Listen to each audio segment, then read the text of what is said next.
ce déplacement avec une délégation de parlementaires. Je serai accompagné de 3 autres parlementaires qui font partie du groupe d'amitié entre la France et le Rwanda, avec à sa tête la députée Sira Sila. C'est la continuité d'un travail qui est effectué depuis le début, depuis 2017, quand le président de la République et le président Kagame ont décidé de mettre vraiment leur énergie, leur effort à renforcer, à accélérer un certain nombre de coopérations. Et donc, moi, je m'inscris dans l'agenda que les deux présidents ont défini, et de dire la France, dans ce moment de douleur, dans ce moment de recueillement, de deuil, et dans un moment où on doit rendre hommage aux centaines de milliers, aux millions de personnes qui ont été tuées, massacrées dans ce génocide, la France est aux côtés du peuple rwandais pour se souvenir et pour rendre hommage. Louise Mushikiwabo sera présente, l'actuelle secrétaire générale de l'Organisation internationale de la francophonie.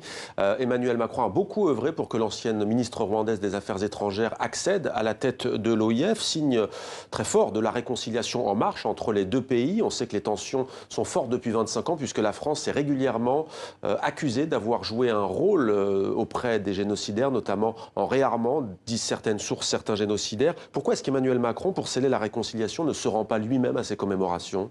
Alors, déjà, il faut bien avoir en tête que c'est la première fois que le président Kagame envoie une invitation. Et quand il a envoyé son invitation, comme il l'a envoyé à plein d'autres chefs d'État, c'était pour envoyer un signal, pour dire que, vous voyez, ce que l'on a fait depuis 1 an et demi, 2 ans, c'est réel. On veut le rendre irréversible, on veut le graver dans le marbre. Et donc, je considère que la France doit être représentée. Et donc, le président de la République, pour des questions d'agenda, n'a pas pu, ne peut pas se rendre. Mais il a vraiment souhaité montrer l'attachement qu'il avait à cette cérémonie, à ces commémorations, en nommant un représentant personnel. Sira Sila, que vous avez cité, nous disait la même chose. Est-ce qu'il y a sincèrement dans l'agenda d'un président comme la France, quand on connaît ce dossier-là, est-ce qu'il y a quelque chose dans l'agenda qui justifie l'absence d'Emmanuel Macron aux commémorations du génocide des Tutsis? Mais si vous regardez les autres chefs d'État qui ont été invités, il n'y a pas tous les chefs d'État du monde qui vont participer. Si vous regardez la liste des personnes qui ont là, en répondu l'occurrence, présent, on voit que c'est sensible et qu'il y a une réconciliation voulue.